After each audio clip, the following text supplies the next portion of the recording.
My name's Kent Harvey. I work in the Swagger group here at MIT, and today I'll be talking about rapid pathogen detection. Now, this is a story that starts and ends with you, the consumer. If you're an average person, you'll consume around 2,000 pounds of food each year. That's about the size of a small car. But there's a problem in the food industry, and that problem is foodborne pathogens. Food tainted with bacteria can cause serious illness, and it could even be deadly. Just a couple days ago on Tuesday, I came across a headline about a salmonella outbreak in Iowa, which proved to be deadly and left over 250 people sick.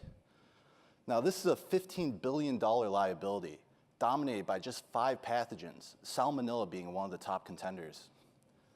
There is a need for a fast and, most importantly, an early detection, because right now, food detection just takes too long. Right now, it takes about 1 to 7 days, and during that time period, your food may already be shipped out to restaurants and grocery stores, ultimately ending up in your hand as a consumer. Now, if a test comes back positive for a pathogen, or everybody starts getting sick, the food company has to issue notifications and quickly recall that food from the shelves.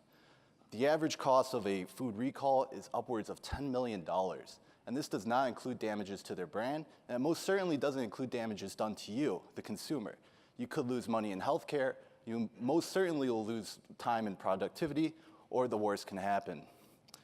Now, we have a new detection technology, and it's nothing really that exotic. It's just engineered more efficiently. The example I like to use is milk. So if we take a closer look at milk, we see that milk is actually comprised of small oil droplets, and this is what we'll use, the idea of oil droplets for finding pathogens. So these are what I like to call them smart droplets. Here are what they look like. They're very small in size, they're easy and mass producible, and they have a micro-lensing property due to having 2 different faces on them.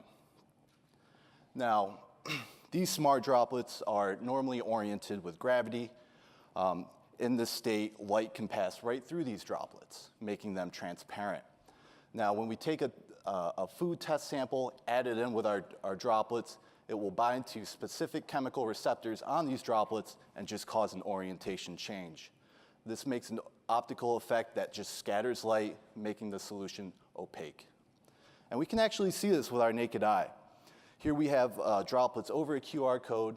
When we add a sample of food that's unfortunately contaminated, we see go from a transparent state to an opaque state, indicating that there's a pathogen.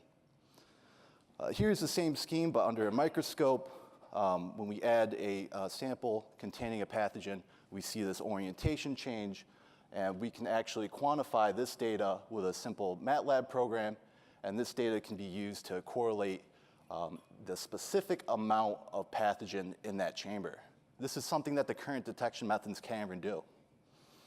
We see these droplets making a huge impact. Right now, we can detect 100 pathogen cells in just 2 hours. Recall that current methods take 1 to 7 days. But we are projecting that we can detect 1 pathogen with these droplets within hours, because I want to tell you, it only takes 1 salmonella cell to get you sick. And the cost of running a test with these droplets is very cheap. We've calculated it to be just under a penny. This will increase the sample size of food being tested and ensure that your food is safe. This technology is so simple that it could be used with a smartphone for both quantitative and qualitative results, that food workers in the big processing plants can actively test food and get data within 1 work shift. We see this technology going first into the big food marketplace, but we also envision it going into all the market segments, even having a home device for pathogen detection at home. But just focusing on the food processing plants, we have letters of intent from a big poultry manufacturer. We've also established a collaboration with the USDA. And finally, we have 6 patents around this smart droplet technology. The founding team consists of 2 MIT faculty members and truly a very fantastic team of chemists and chemical engineers. I like to think we have good chemistry together. But this is a story that starts and ends with you, the consumer. Our smart droplets will be able to offer peace of mind in your brand so we can continue going to our favorite grocery stores and restaurants, and that we know that our food is safe enough so that we can all go back to filling up our stomachs to the size of a small car. Thank you.